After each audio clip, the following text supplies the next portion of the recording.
Urodziłem się w tym domu, w którym teraz jesteśmy, w roku 40, a w zasadzie 2 stycznia 1940 roku. Moi rodzice ten dom kupili, no myślę, że jakieś ze 3 lata wcześniej niż ja się urodziłem, i zamieszkali, a później wybuchła wojna i cały czas okupacji byliśmy tutaj w tym domu. Niezupełnie może tak otwarcie, dlatego że mój ojciec pochodzenia żydowskiego ukrywał się, więc się nie pokazywał, ponieważ rodzina ze strony mojego ojca początkowo, jak wszyscy Żydzi, przeszła do getta warszawskiego i tam zamieszkała, ale był to okres stosunkowo krótki, bo życzeniem mojego ojca było, żeby jednak dwójkę braci z żonami z getta przeniosły się tutaj na Bielany, bo Bielany były takim miejscem Warszawy dosyć bezpiecznym, a nawet bardzo bezpiecznym. W sensie środowiska, w sensie, no takie były te Bielany. I później w roku 1942 urodził się mój brat w maju i tak tutaj działaliśmy aż do powstania warszawskiego. A jeszcze właśnie wspomniałem o tym, że ta część rodziny, czyli moi stryjowie z żonami przenieśli się do getta warszawskiego. Na prośbę mojego ojca moja matka, która była osobą niezwiązana, znaczy związana przez małżeństwo z moim ojcem, ale była Aryjką, więc nie musiała się ukrywać, nie musiała unikać, więc ona była głównym takim elementem, który pomagał, żeby z tego getta oni się znaleźli tutaj na Bielanach. No, były to czasy, które, mówiąc szczerze, to ja sobie trochę nie bardzo wyobrażam, bo byłem wtedy absolutnym dzieckiem, więc nie zdawałem sobie sprawy z tej całej sytuacji, ale jakoś szczęśliwie się udało do powstania warszawskiego wytrwać. No to był krótki dosyć okres, bo ja sądzam, że oni się może znaleźli na raty, bo to nie, że wszyscy z getta od razu tutaj przybyli, tylko rodzinnie tutaj zamieszkali w tym budynku. No, były to czasy dosyć trudne, dlatego że oni wszyscy nie pracowali. Oni żyli z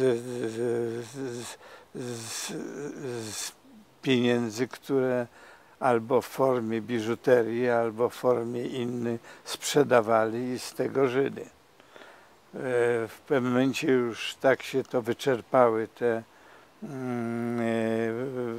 te zasoby pieniędzy i jakichś tam kosztowności i przyjęli poprzez jakichś swoich znajomych dziewczynkę, która miała wtedy lat 16, 17, 16, głównie żeby się zajmowała dziećmi, bo jej rodzice poszli do obozu koncentracyjnego i ona była na takim przechowaniu. Uratowała się, przeżyła II wojnę światową, Wylądowała później w Izraelu. Tam wielokrotnie odwiedzaliśmy ją, bo byliśmy zaprzyjaźnieni z nią. To tak, nie, może trochę by trzeba było może to rozszerzyć. Jak pan sądzi? Tak, absolutnie, ja bym zapytał na początek bardziej szczegółowo o pana rodziców, to znaczy, no z jakich oni środowisk pochodzili, czy pan wie, jak się poznali? Mój ojciec pochodził z rodziny warszawskiej. Moi dziadkowie, którzy no, mieli szczęście, bo odeszli w roku 1935, także wojna ich nie dotknęła i byli to, posiadali drukarnię na ulicy Chmielnej,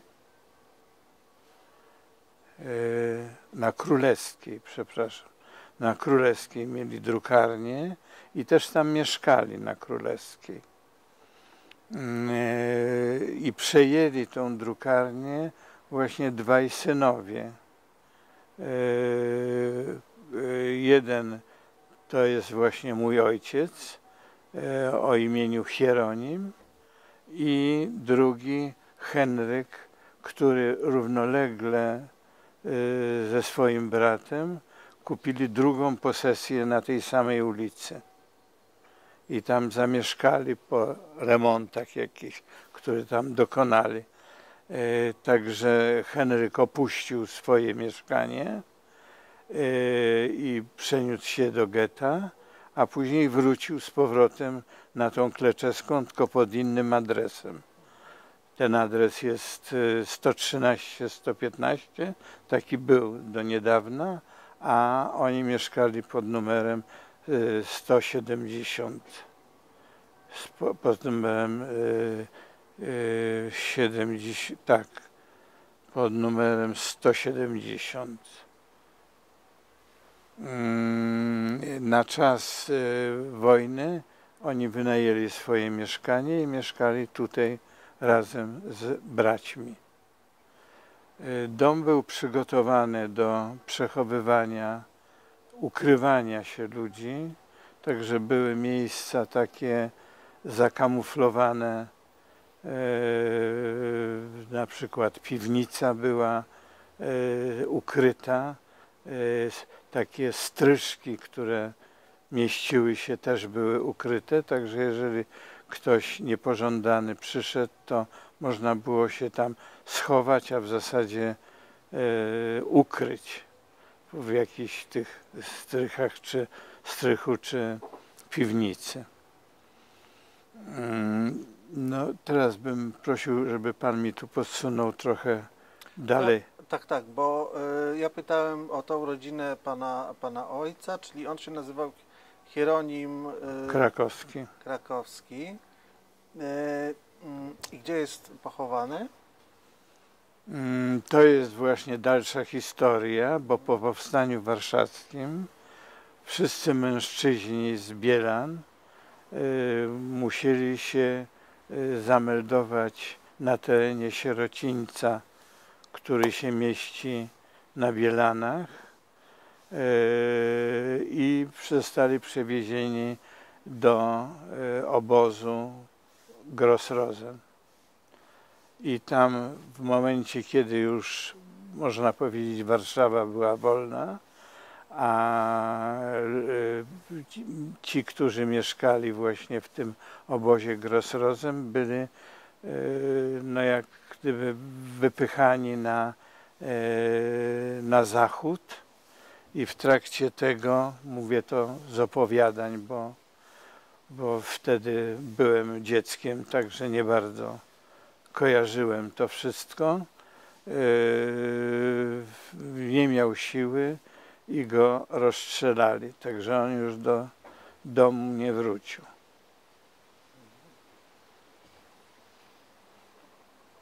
Czy nie ma pan żadnych swoich wspomnień związanych z ojcem? Wspomnienie mam, To znaczy, jak było, może to trochę i z opowiadań, jak były naloty, to mieszkania były w całej Warszawie zaciemnione. I wtedy na schodach, które prowadzą na część górną, ja z ojcem siedziałem i coś tam rozmawialiśmy, ale miałem wtedy lat 3, ewentualnie 4, bo to 44 rok to był już koniec wojny w październiku. To teraz podpyna pana, co by chciał pan więcej? No ja chciałem zapytać, to znaczy też o pana osobiste wspomnienia z okresu okupacji. Jakie pan ma? No pan był wtedy oczywiście małym dzieckiem. 14-letnim, 4-letnim. Tak, tak, ale czy pan ma takie jakieś swoje, to też pierwsze dziecięce wspomnienia, czy pan... Bardzo słabe, bardzo słabe.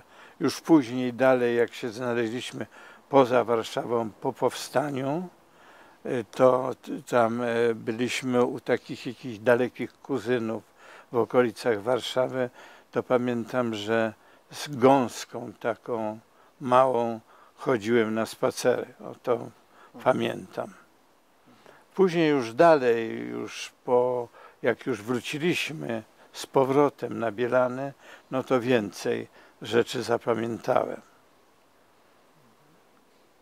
A proszę mi powiedzieć, kto z pana rodziny przeżył okupację z tej gałęzi żydowskiej tak. ojca? Mój stryj o imieniu Kuba był z zawodu adwokatem, ale pod koniec powstania warszawskiego już był bardzo schorowany na gruźlicę i w momencie, kiedy było opuszczenie Warszawy i znaleźliśmy się na Wawrzyszewie, to jest taka wioska, istniała wtedy pod Warszawą, to tam umarł i tam został pochowany. Najprawdopodobniej został pochowany na cmentarzu, który tam jest na Wawrzyszewie. Ale nikt się tym później po wojnie nie interesował. Było to też zachwianie takie, że to jednak Żyd, więc nie bardzo było tak łatwo, bo wokół tego można było znowu przy jakiejś głupocie ludzkiej stworzyć jakąś atmosferę nieciekawą, więc jakoś nie było. I ja nie znam miejsca, gdzie on został pochowany. Natomiast jego żona dalej poszła, już nie wiem gdzie, ale gdzieś niedaleko Warszawy i została jak gdyby, jak to nazwać, rozpoznana, że jest Żydówką, a mieli ze sobą cjanek, więc zażyła ten cjanek i umarła.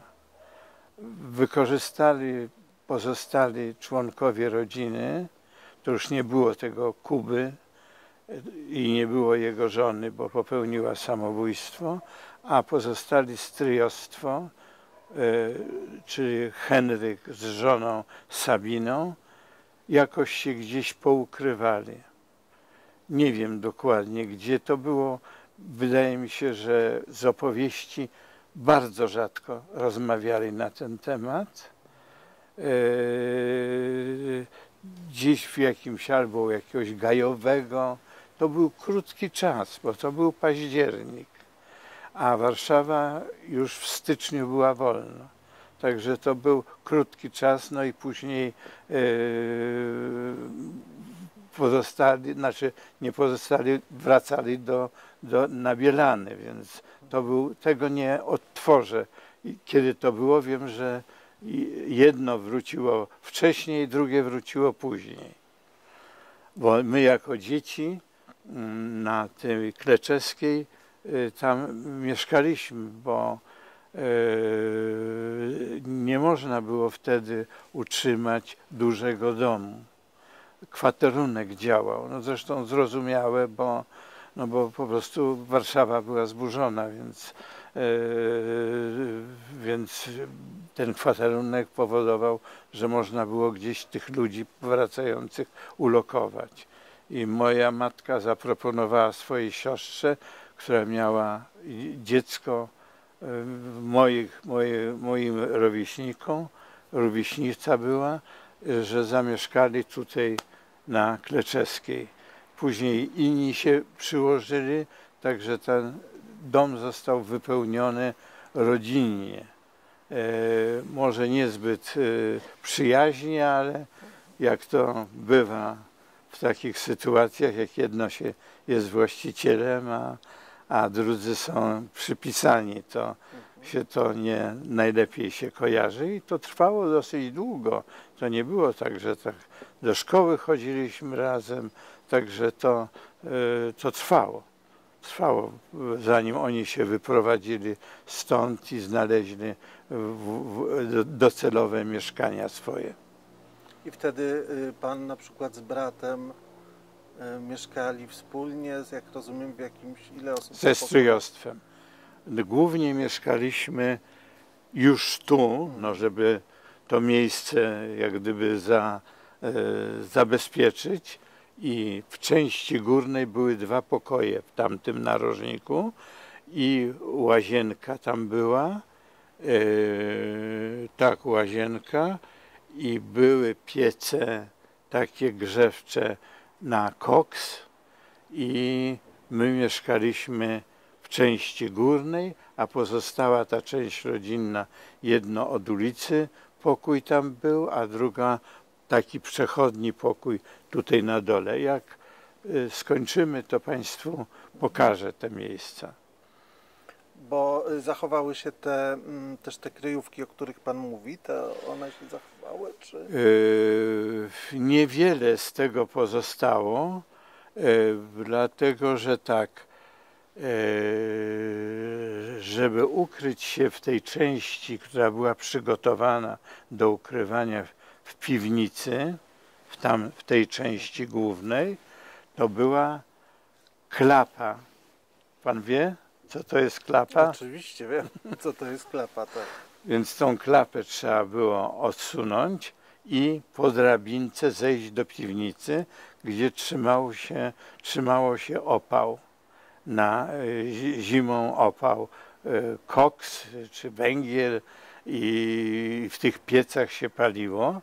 A druga piwnica, bo to były dwie ze sobą jak gdyby połączone, druga piwnica miała nieduże drzwiczki, na tym były półki, na tych półkach stały słoiki, tak jak żeby to upozorować, że tam się nic nie ma w tej drugiej części piwnicy, i to był jeden ze schowków.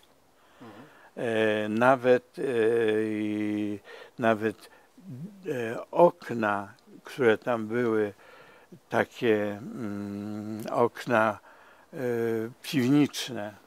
piwniczne, to były przykryte, te, w których to było takie zakamuflowane, piwniczne, i tam rosły kwiatki.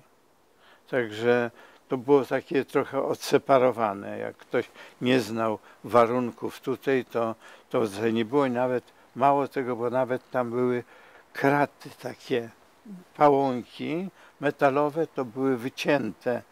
Jedno z tych pałąków był wycięty, żeby w razie jakiegoś gazu, nie gazu, jakichś takich powodów można było szybko wydostać się na zewnątrz. I to była jedna z takich ukryć. Inne były tak zwane, my nazywaliśmy to stryżki, czyli to były takie przygórki, ale bardzo przyzwoite, z podłogą, z klepką, i nie było tam zimno, także można było otworzyć tam ukryte takie drzwiczki, na których wisiały jakieś ciuchy takie, żeby można było tam w zasadzie nawet nie stanąć, tylko położyć się na jakichś piernatach i do czasu, kiedy niewyjaśniona jest sytuacja. Byli też sąsiedzi,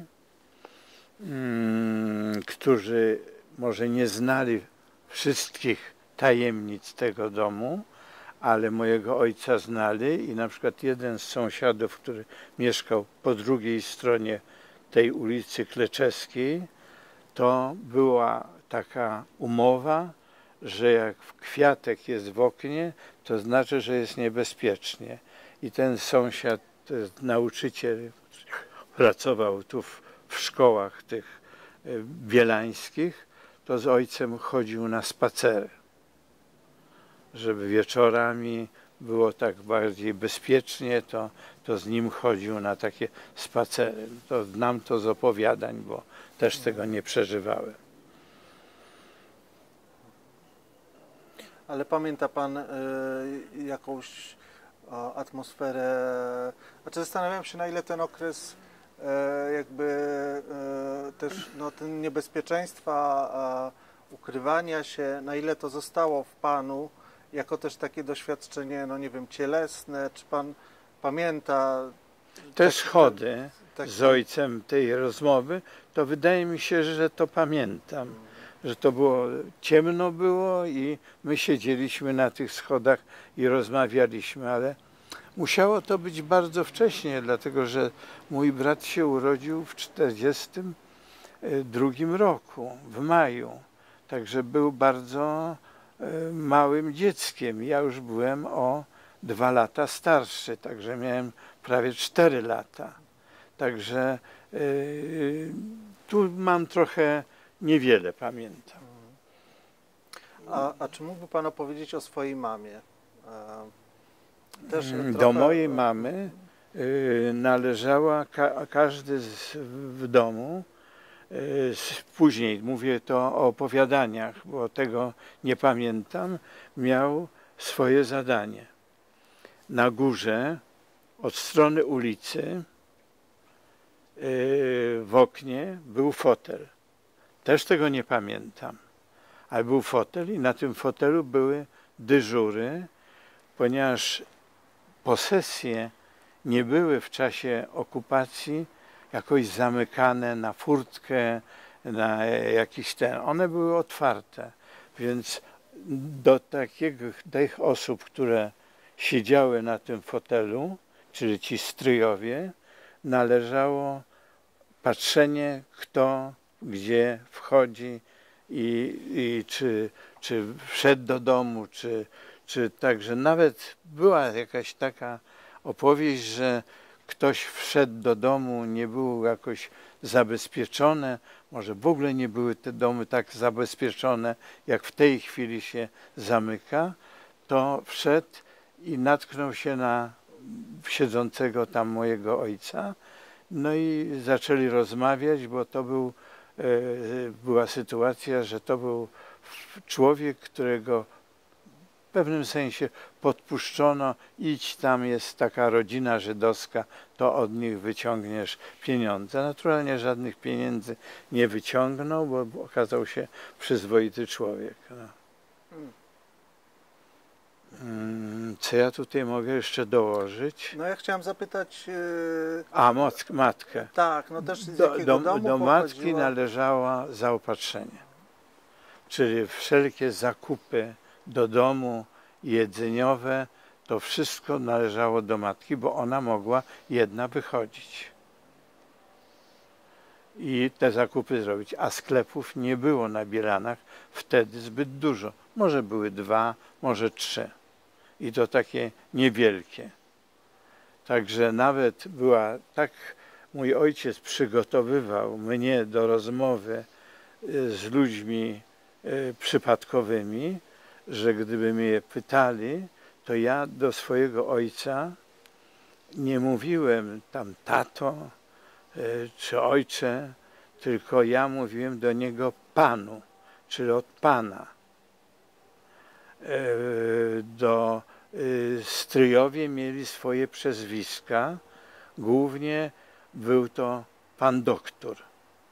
Także na pytanie, kto tam jest, no to jest pan doktor był, czy tam, czy panu, to takie były hasła. Również my jako dzieci nosiliśmy plakietki, też przygotowane przez ojca.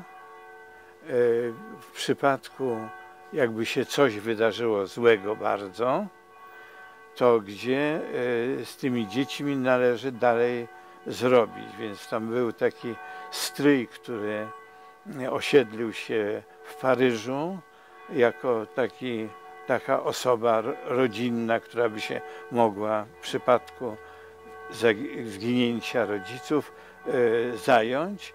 I jeszcze ci stryjowie, którzy byli też tam, i jeszcze jakaś sąsiadka też tam była zanotowana jako osoba, która mogłaby się zaopiekować dziećmi. A jak się nazywała pana mama? Irena. A z domu? Pietrzycka. I jak doszło do małżeństwa pana rodziców? Wie pan, to jest dosyć skomplikowana historia,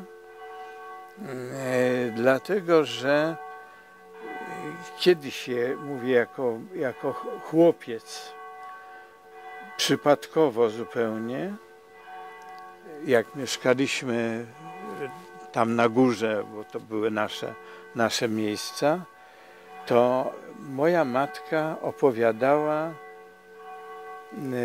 historię swojej koleżance, przyjaciółce, nie wiem jakie tam były ich relacje, ale opowiadała. A ja udawałem, że śpię i podsłuchiwałem tej rozmowy.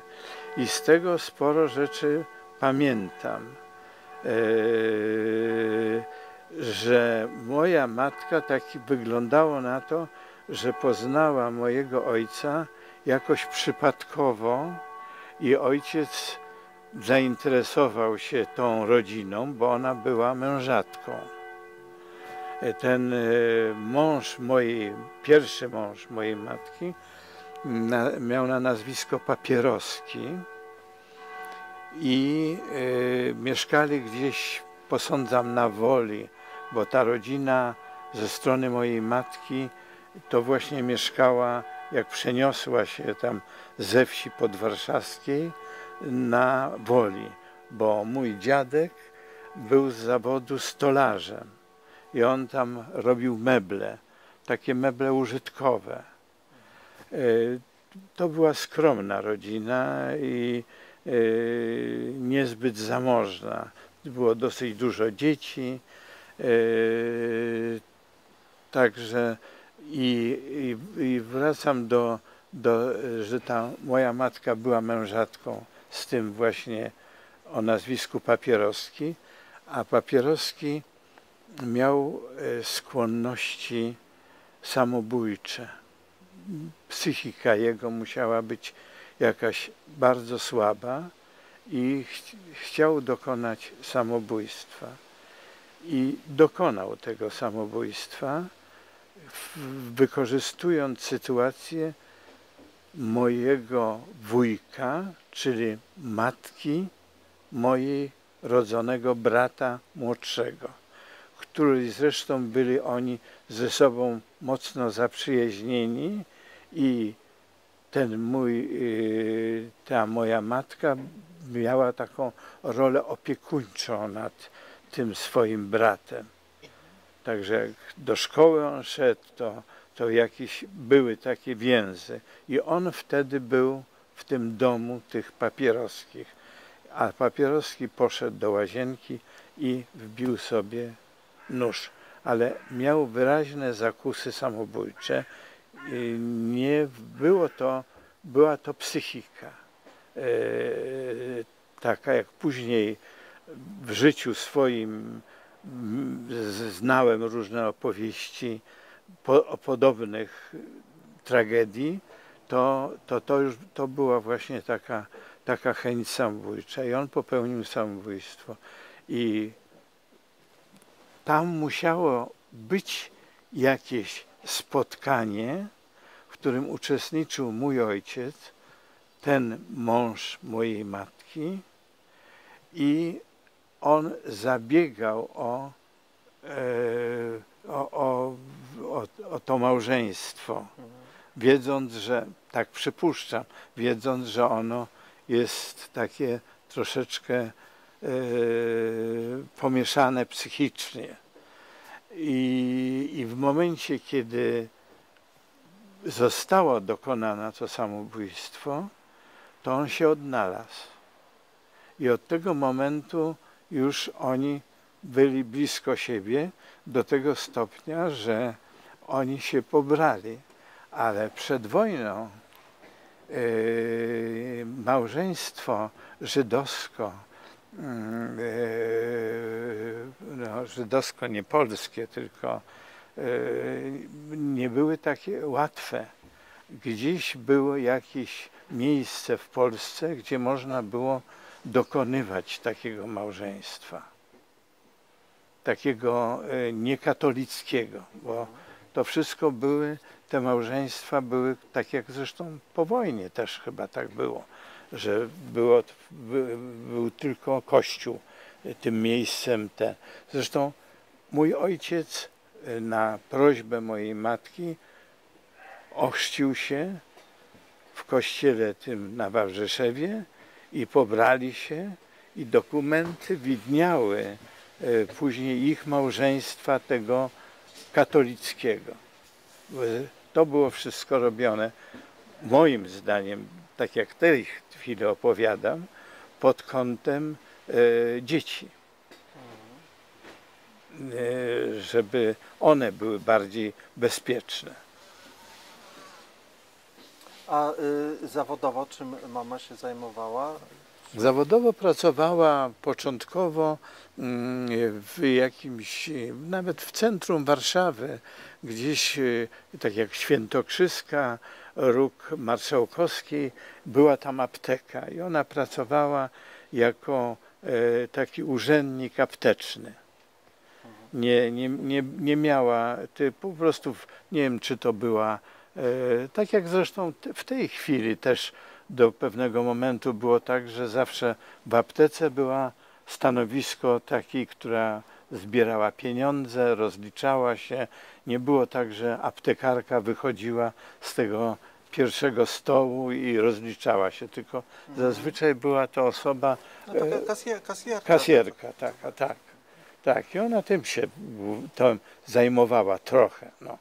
W każdym razie zawsze opowiadała, że jak szła do pracy, mówię wszystko po wojnie, szła do pracy, to sobie kupowała pomarańcz jako śniadanie, a my się dziwiliśmy, że jak to tak chce pójść i kupić pomarańcz, no to było dziwne.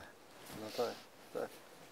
A w których zna pan daty urodzeń, roki urodzenia pana rodziców, kiedy się mama urodziła? Tak, Kiedy ojciec... proszę pana, moja matka jest z rocznika 6, a mój ojciec był już 3. Dokładnie nie pamiętam, ale myślę, że to nie problem byłoby odnaleźć dokumenty. No to ja chciałem zapytać no już o ten okres powojenny. No, pan wkracza w takie swoje nastoletnie życie po wojnie. Jakby pan opowiedział, gdzie pan poszedł do szkoły, gdzie pan mieszkał? Szkoła na ulicy Cuga na Bielanach. Szkoła podstawowa w tym budynku, który istnieje do dnia dzisiejszego, były 2 piętra. Jedno piętro była 5, szkoła numer 5, a druga była 21. Ja chodziłem do tej 5.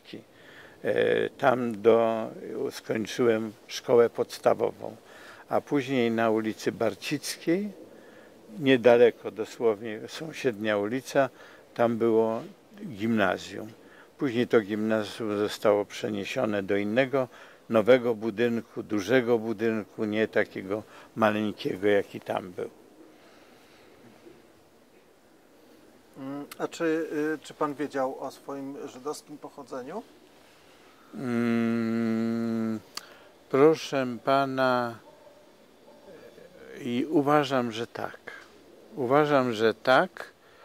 Wiedziałem o tym pochodzeniu i również nie ukrywałem tego, jak pobraliśmy się z żoną, to również ona wiedziała o moim pochodzeniu. Z tym, że ona była już wychowana w takich warunkach katolickich, także nawet wzięliśmy ślub w kościele Kamedułów, katolicki ślub. No zresztą zostałem ochrzczony przecież, coś panu No właśnie. wspomniałem. Czyli pan został ochrzczony po wojnie, jak rozumiem? Czy... W czasie wojny. W czasie wojny. W czasie wojny, żeby mieć dokumenty. Rozumiem. Bo pan mówił o wyjazdach do Izraela. Czy po wojnie jakaś rodzina była w Izraelu, poza Polską? Nie, owszem, były przymiarki, bo pan tego naturalnie nie wie, ale jak się nazywała ta opieka żydowska, taka opieka żydowska w sensie jedzenia, jakieś tam kartki były. Tak, no to był joint. Joint, tak. No to my korzystaliśmy z tego jointu i te paczki dostawaliśmy, także byliśmy zarejestrowani w joincie jako rodzina, nie wiem, o różnych orientacjach religijnych, nie wiem. Czyli nie. To nie przeszkadzało zupełnie, że byli państwo Tak. rodziną chrześcijańską po prostu tak naprawdę. Tak, tak, ale ta rodzina moja się składa,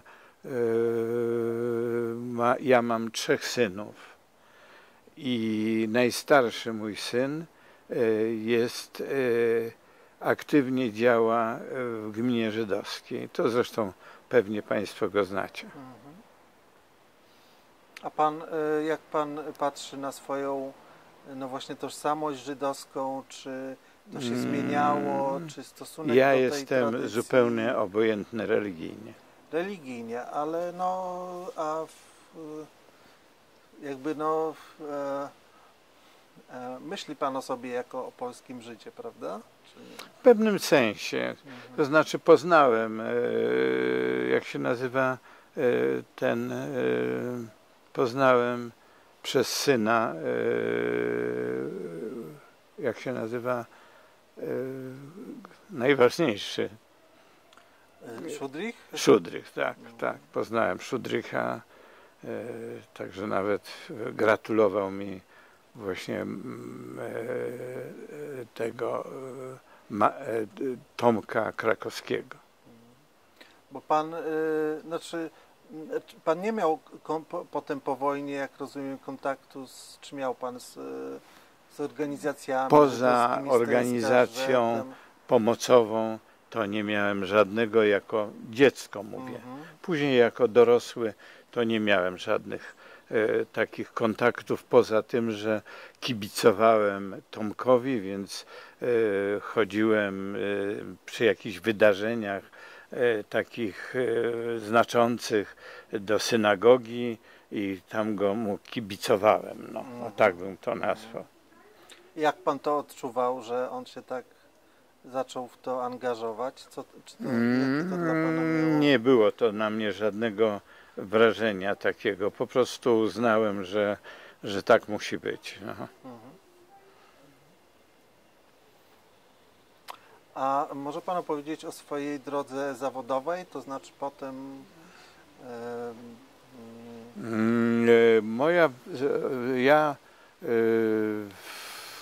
Tak, takiego miałem właśnie tego wuja, o którym wspomniałem tutaj przy okazji, którego moja matka tak właśnie go bardzo hołubiła, bo różnica wieku była tam znaczna, także wiem, że jak on szedł do takiego coś w rodzaju technikum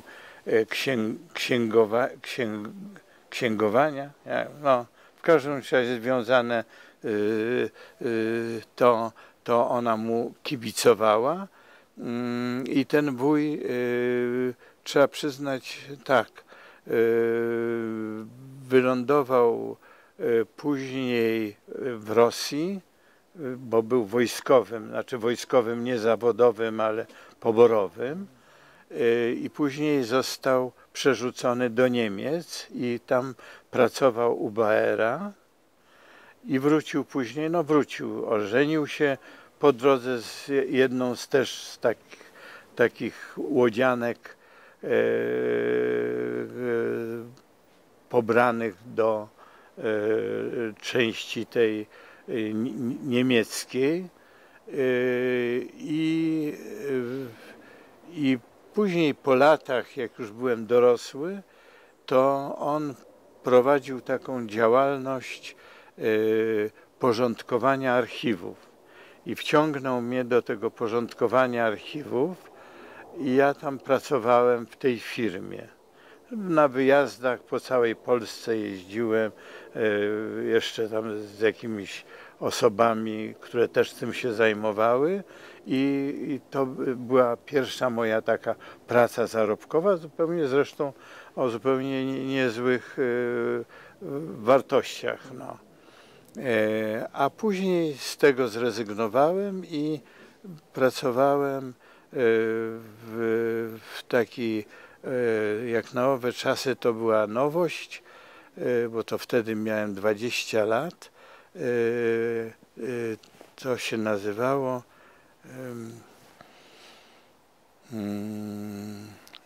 związane z informatyką. I przez dobrych kilka lat pracowałem jako informatyk po jakimś przeszkoleniu. To były początki informatyki. Także to były komputery w różnych miejscach Warszawy. Je wynajmowało się nocami, bo najczęściej tam się dostawało czas. Były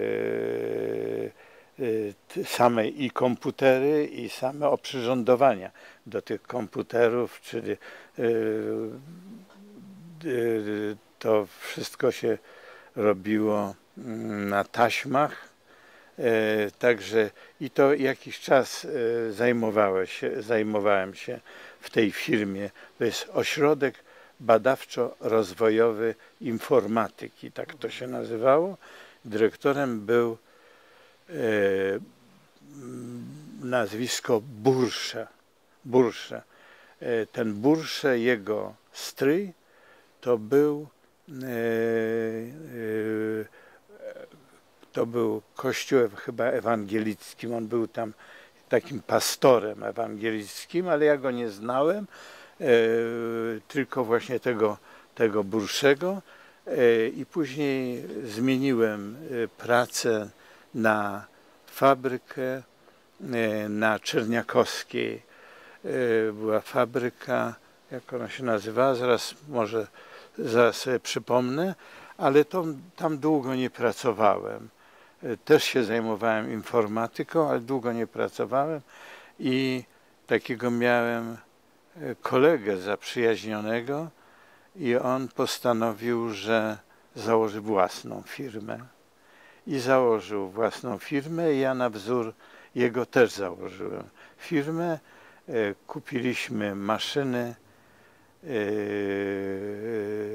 maszyny bardzo takie prymitywne, obsługiwane ręcznie. To się nazywały, jak One miały, jak się na nie mówiło, Ale służące do liczenia, tak? do, do liczenia też, ale głównie to ja na przykład wiem, że zamówiłem takie urządzenie i później właśnie to wykorzystywałem, tą maszynę dosyć długo to wykorzystywałem. Zaraz sobie przypomnę. Nie powielacz, tylko no w każdym razie, że przez jakiś czas od w zasadzie momentu, jak tą firmę założyłem, to akurat stan wojenny wtedy był w Polsce i wynająłem takie w Milanówku mieszkanie i tam jeszcze z takim kolegą moim produkowaliśmy, bo to była wtryskarka i na tej wtryskarce się robiło ten element do dalszego później wypełnienie. Najczęściej to były na przykład do czego to się używało? Do golenia, czyli ten element. Znaczy takie formy. Tak, te formy, tak. I to jakiś czas było, ale później ja byłem zakolegowany z takim sąsiadem tutaj z ulicy, którego żona była katalonką, nie byli małżeństwem i w owym czasie sporo Hiszpanów szukało miejsca w Hiszpanii na wykonywanie jakichś prac takich. Między innymi to były wężyki, jako wężyki do różnych celów, wężyki takie elastyczne, zarówno do łazienek, ale też i do innych. I proszę sobie wyobrazić, że do dnia dzisiejszego się tym zajmuję. Mam w Izabelinie firmę, która przyjeżdżają te części, jako te elementy, te wężyki różnych i grubsze i cieńsze i to kiedyś produkowaliśmy to, ale w tej chwili sprowadzamy to z Bułgarii, bo ta firma hiszpańska przeniosła się tak jak inne do Chin, a ona się przeniosła do Bułgarii. Także z Bułgarii w dalszym ciągu zatrudniam z 7 osób, część jako urzędnicy, a część jako właśnie w tych magazynach, gdzie przywożą w kontenerach z Bułgarii te części pod nasze zamówienie. I na przykład Castorama, jeśli chodzi o te wężyki i to uzupełnienie, to jest przez nas zaopatrywana, jak i inne miejsca, ale ona jest wyjątkowo dużo tam sprzedajemy. Także do dnia dzisiejszego jestem prezesem tam. Nic nie robię, ale jestem prezesem. Bo rzeczywiście nic nie robię, bo to są osoby, które pracują ze mną 30 lat. Także dosyć długo. A może Pan opowiedzieć o tych, wspominał Pan o wyjazdach do Izraela, tak? O swoim pierwszym Byłem, wyjeździe. proszę Pana, tak. Najpierw Lala, bo tak mówiliśmy na Lalę, czyli tą Żydówkę polskiego pochodzenia, która u nas była przechowywana, a rodzice jej zginęli w którymś z obozów. I ta Lala po wojnie, jak Warszawę trzeba było opuścić, to ona miała wszystkiego dość, wcale się nie dziwię, i gdzieś poszła na taką emigrację w Polskę. Miała tam swoje problemy, bo też ludzie też jej pomagali, bo jednak trochę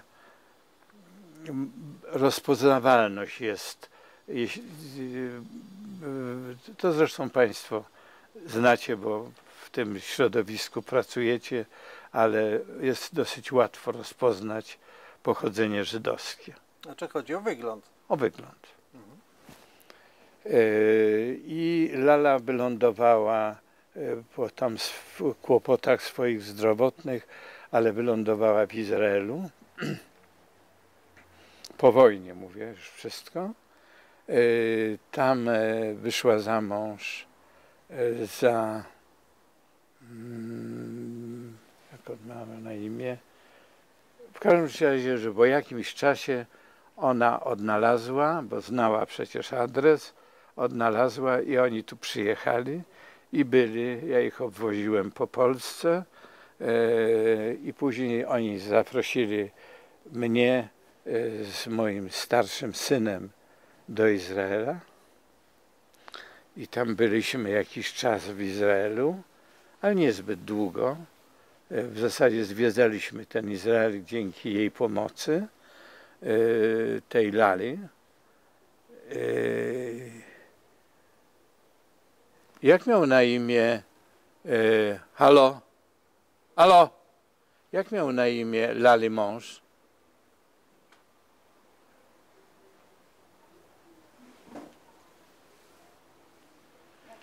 Jak miał na imię Lali mąż?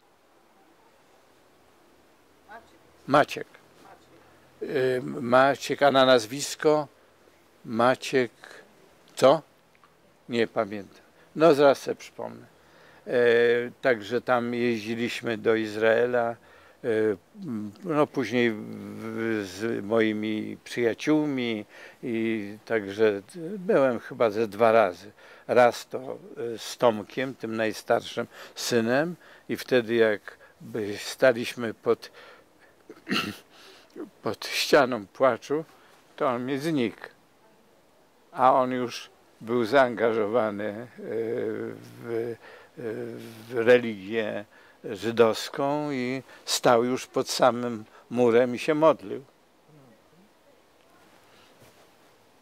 Ale czy właśnie choćby przez syna, no nie wiem, też stało się tak, że Państwo w domu zaczęli obchodzić w jakiś sposób jakieś tradycje żydowskie?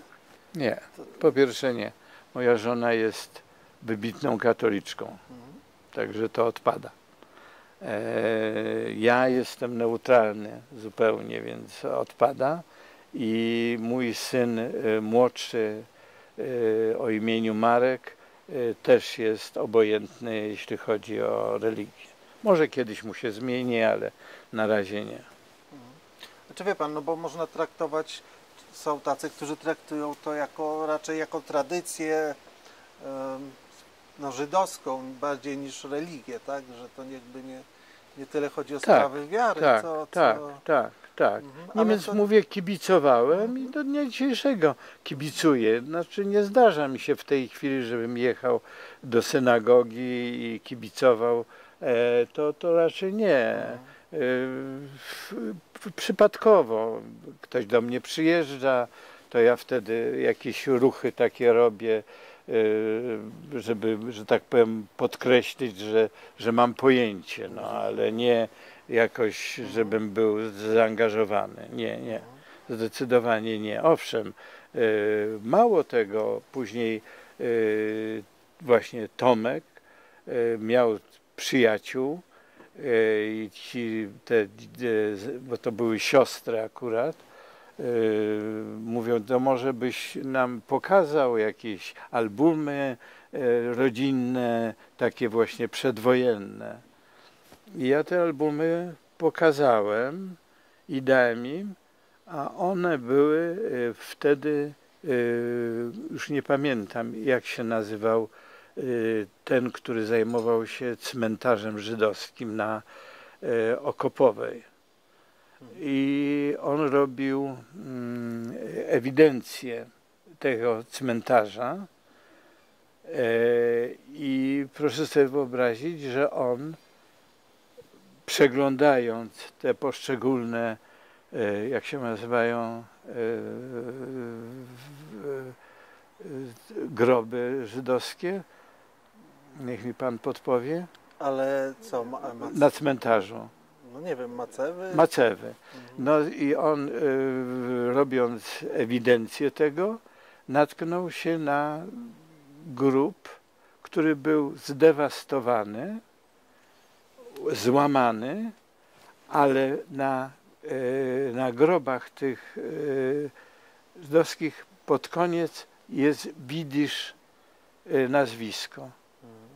I w ten sposób znaleźliśmy grób tych moich dziadków, którzy odeszli w tym 1935 roku. Także istnieje ten grób.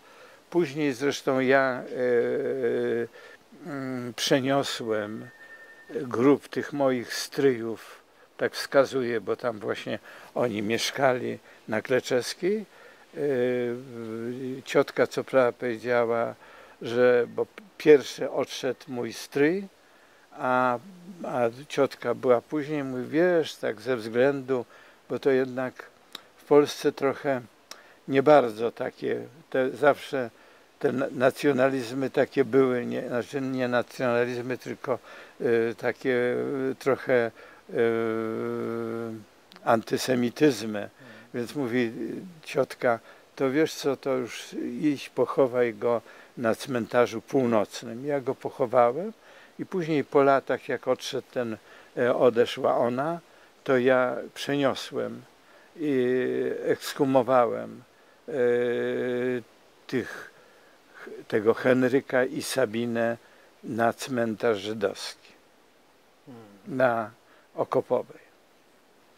Także już tutaj to jest uporządkowane. No to chyba była dosyć, że tak powiem, to taka dosyć poważna sprawa. Tak, bo to trzeba było uzgodnienia i tu, i tam, także tak, ale ekshumowałem i przeniesione zostało i w tej części, jak się wchodzi na cmentarz, to po lewej stronie tam jest ta część taka właśnie aktualna, gdzie to tam właśnie oni są pochowani. W zasadzie może nie tak bardzo pochowani, bo akurat przy przygotowaniu tego grobu oni dosyć głęboko go wykopali. Zresztą, żeby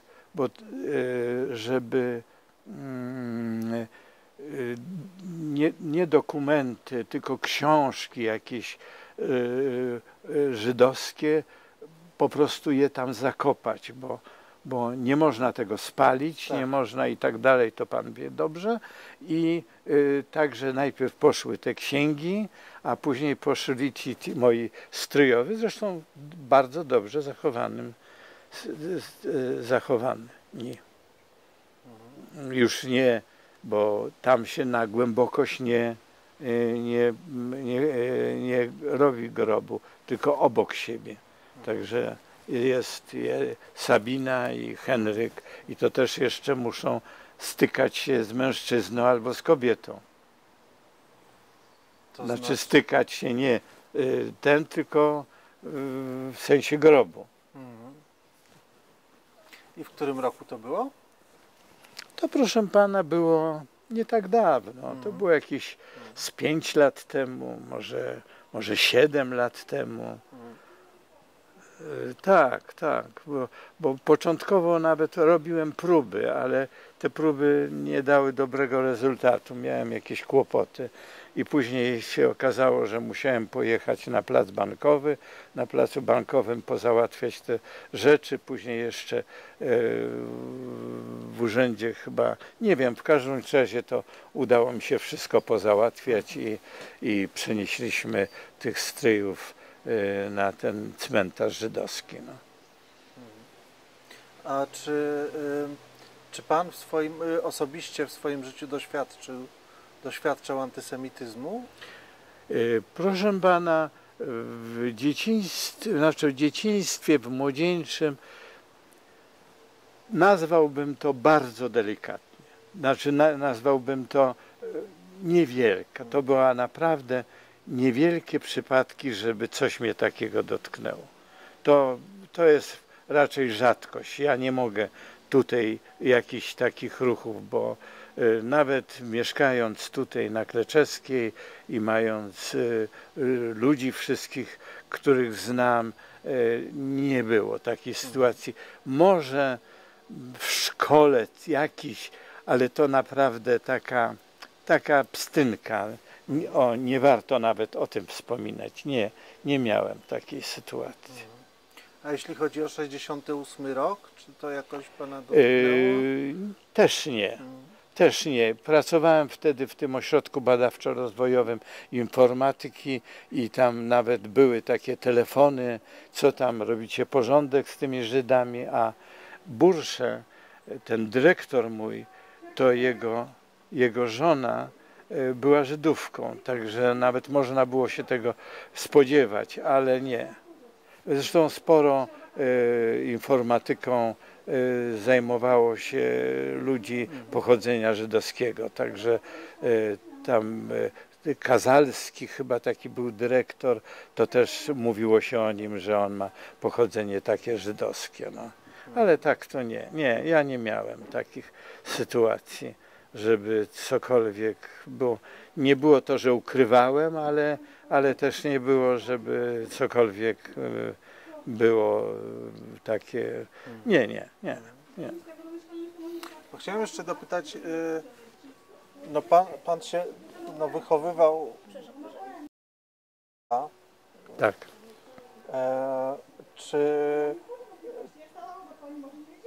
Czy pana mama, no nie wiem, zabierała pana pod pomnik bohaterów getta, czy jakieś takie miejsca związane w ogóle z tą historią Żydów polskich, czy rodzinną częścią tego dziedzictwa? Czy pan miał z tym jakiś kontakt? Czy... Wie pan, moja matka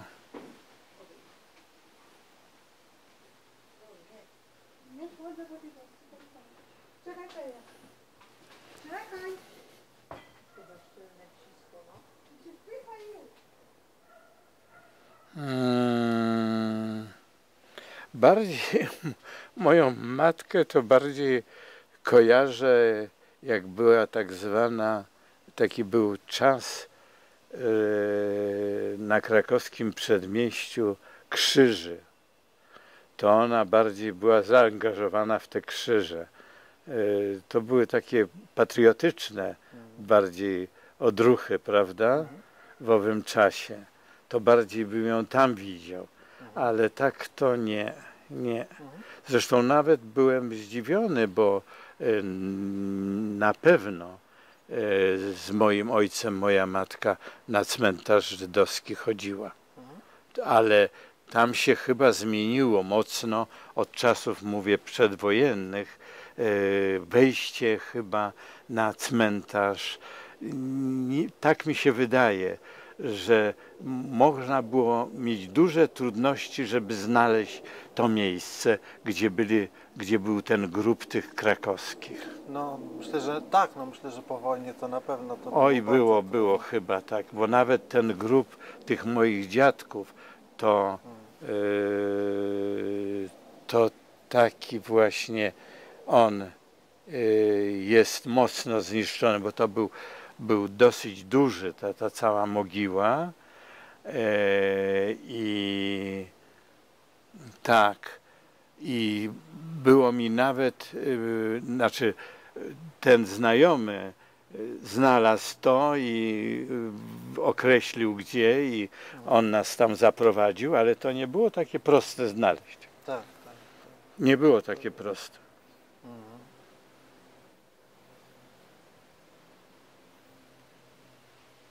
Tak, tak.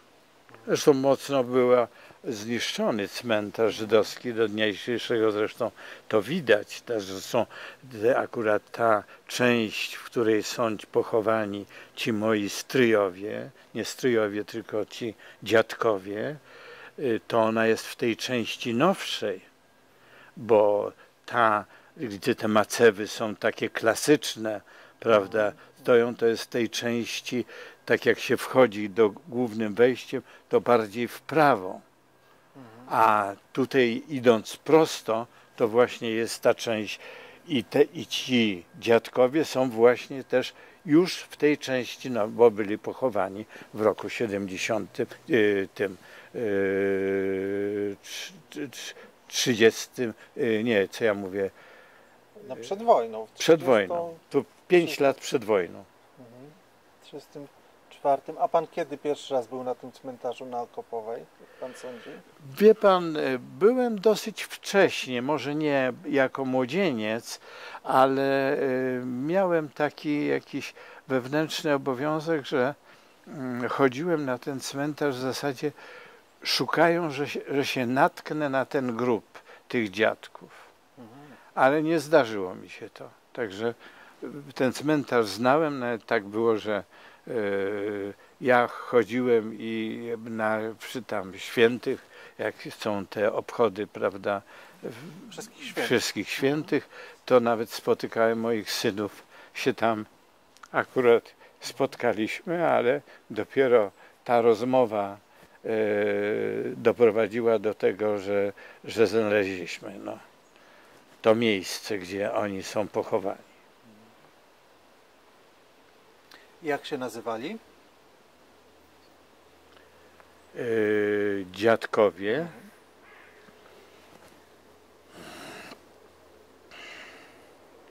Wie pan, to musiałbym jeszcze poszukać, dlatego że tam była sytuacja taka, że z tego co pamiętam i na pewno są takie dokumenty, że oni mieli klasyczne imiona żydowskie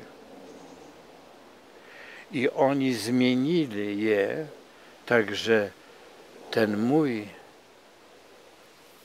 mój dziadek, to on się nazywa, jak się mój dziadek nazywał? Ostatnio, mówię ostatnio.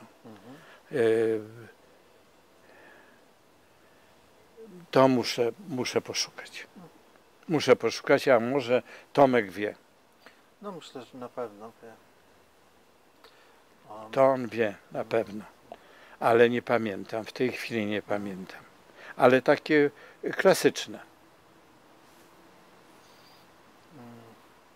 No dobrze, panie Wiesławie, ja bardzo dziękuję za rozmowę. Czy chciałby pan jeszcze coś dodać na koniec, cokolwiek, co pan uważa, że powinno tutaj się znaleźć na tym nagraniu?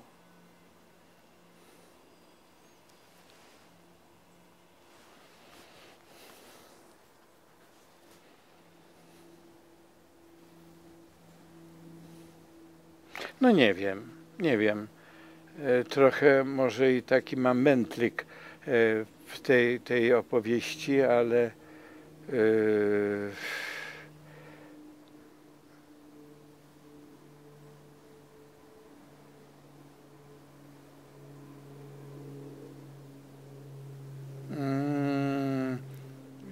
możemy najwyżej się umówić, gdyby panu czy państwu przyszło coś, co by warto było rozszerzyć, albo ja sobie coś przypomnę i powiem, bo na przykład, wie pan,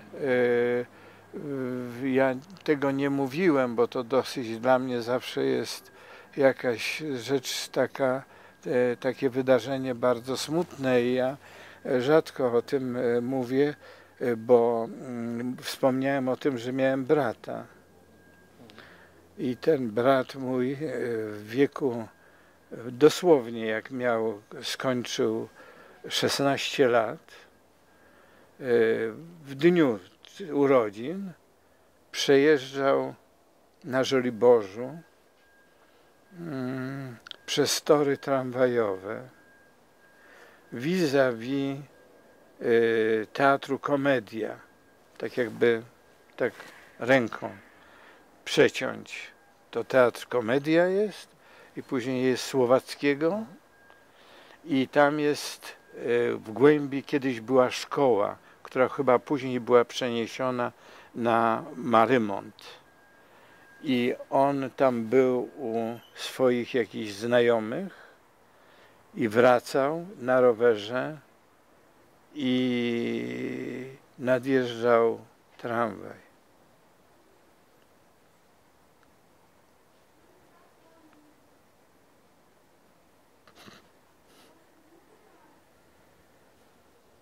Skończyło się tragicznie.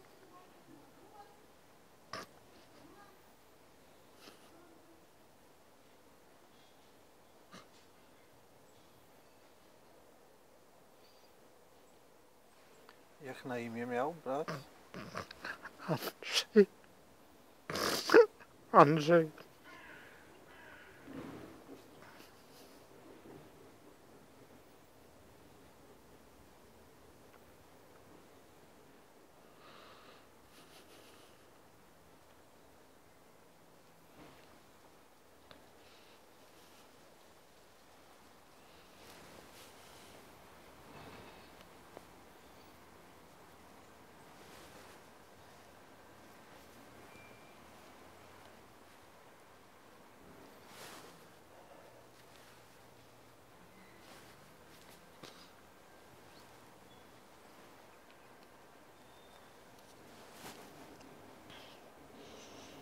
A jakie ma pan takie najlepsze z nim wspomnienia dorastania?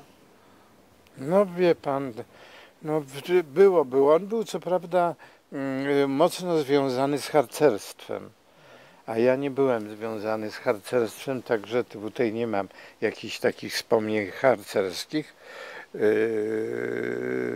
ale on był. Nawet była taka drużyna, która miała kapelusze, takie na wzór. Skautowski. Tak. I on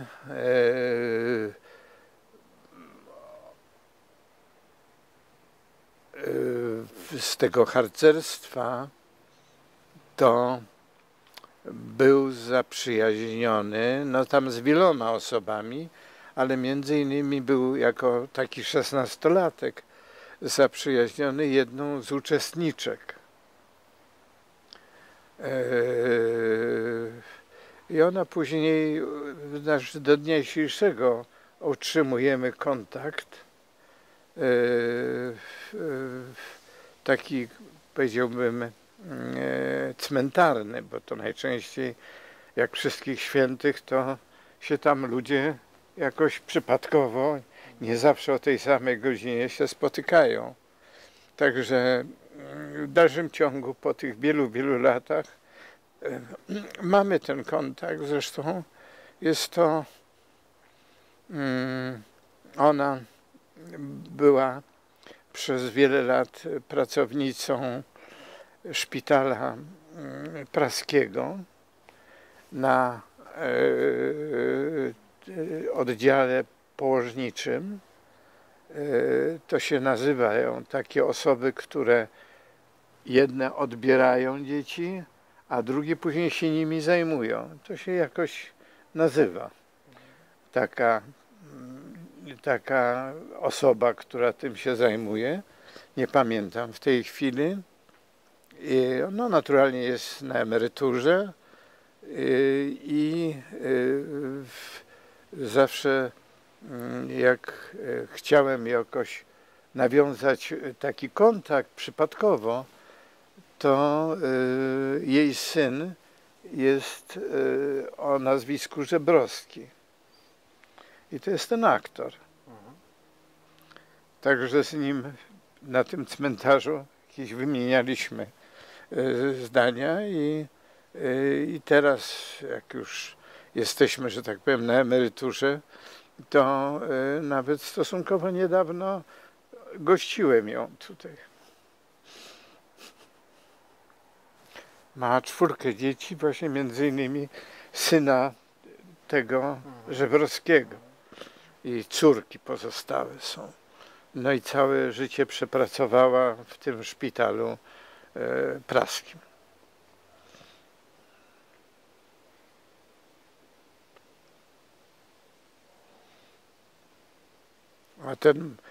A i ona wyszła za mąż za tego, jak to się nazywa w tym harcerstwie, takiego coś tego drużynowego, czy jeszcze jakoś inaczej. I ona wyszła i on w zeszłym roku nawet odszedł w wieku 90 chyba 90 lat miał, tak, z tego co ona mi mówiła. Ja go nie znałem, raczej z opowiadań niż z tym.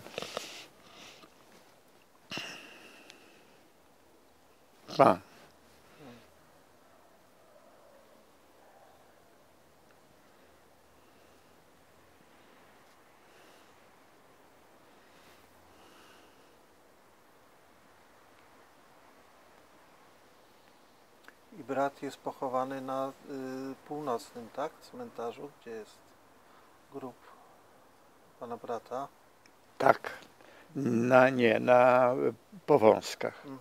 Tam mamy grób swój, bo zaczęło się od śmierci tego mojego brata, tak, tego Andrzeja. Tak, tak, no to właśnie o niego pytam. Tak, to on jest tutaj na Powązkach pochowany, później symbolicznie ojciec jest tam zaznaczony i później moja matka,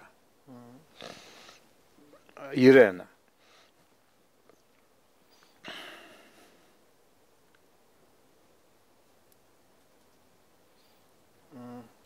Panie Wiesławie, ja będę tylko to, co ja bym jeszcze chciał w przyszłości,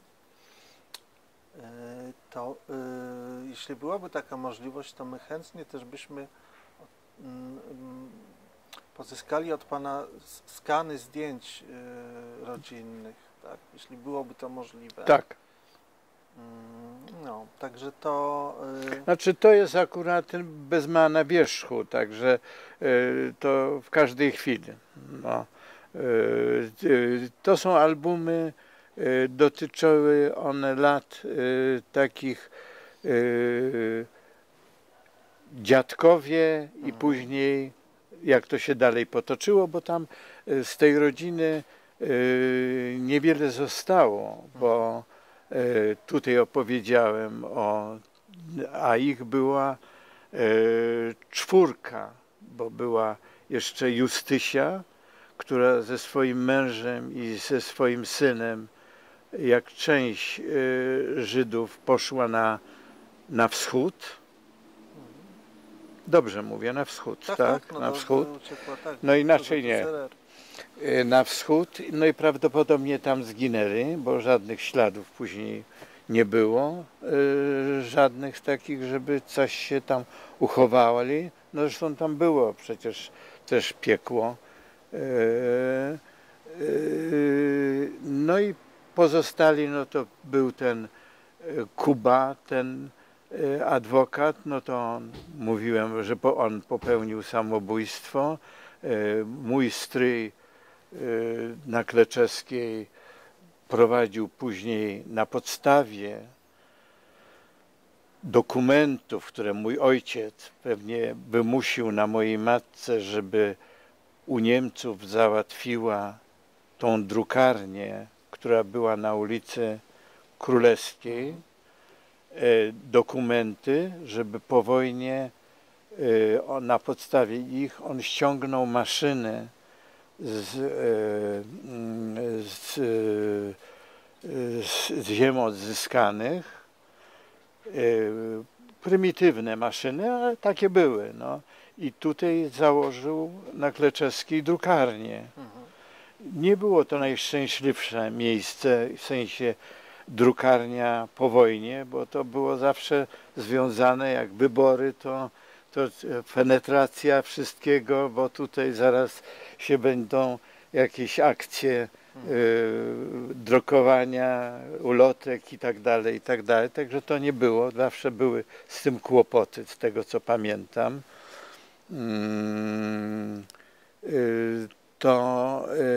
I ta drukarnia później została przejęta wchłonęła ją spółdzielnia później dalej jakoś ją prowadziła, on przeszedł na emeryturę, ale był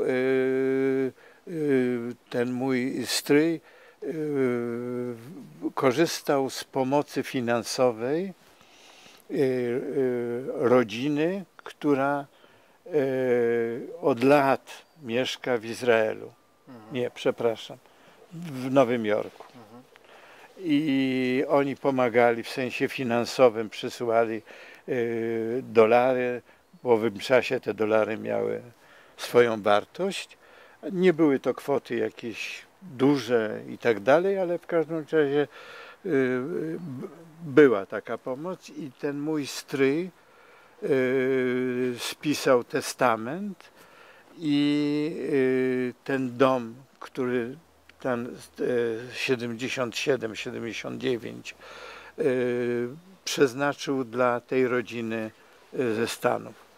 Później co prawda było zawirowanie, ta rodzina chciała, żebym ja też uczestniczył w tym, ale to się później rozlazło i się w zasadzie nie wiem, czy oni z tego jakieś korzyści finansowe mieli. W każdym razie taki był biznesmen o nazwisku Starak, jest do dnia dzisiejszego i ten Starak to kupił ten dom i mieszkał tutaj. Mieszkał z żoną i z tym synem, który utopił się, taka była afera na Mazurach swojego czasu, to oni tu mieszkali i później to sprzedali, jakoś tam sprzedali i mieszka inna rodzina, zresztą bardzo sympatyczna i miła. Tutaj już ten dom został całkowicie zmieniony w sensie architektury, to jest zupełnie inny dom, nie jakiś ogromny, zwyczajny, ale innego typu, nie takie jak tutaj te stoją, te domy takie zbliżone z narożnikiem i z tymi segmentami. No. Także tak to się zakończyła ta historia tego domu na Kleczeskiej.